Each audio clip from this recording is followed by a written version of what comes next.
আসসালামু আলাইকুম রহমতুল্লাহি ওয়া সবাই কেমন আছেন?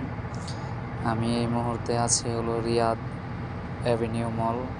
তো আমাদের ন্যাসমা অ্যান্ড পার্টনার্স ন্যাসমা কোম্পানির হোয়াইট ক্যাম্পে দুর্ধর্ষ আগুন লেগে অনেক কিছু ক্ষয়ক্ষতি হয়ে গেছে। অনেক প্রবাসীর অনেক জিনিস পুড়ে ছারখার হয়ে গেছে। তো প্রত্যেকটা প্রবাসীর জন্য দোয়া করবেন, সবাই যেন সুস্থ থাকে, সবাই যেন ভালোভাবে থাকতে পারে, সবাই যেন ভালো থাকে, এই জন্য সবাই দোয়া করবেন, আমাদের জন্য দোয়া করবেন এবং এই ভিডিওটি শেয়ার করুন, সর্বোচ্চ শেয়ার করুন। দেখুন, প্রবাসীদের অনেক জিনিস পুড়ে গেছে, অনেক জিনিস পুড়ে ছাই হয়ে গেছে। ফায়ার সার্ভিস এখনও আগুন নিভাতে পারেনি, দাও দাও করে আগুন জ্বলছে। জানি না কোথা থেকে কি হয়ে গেছে।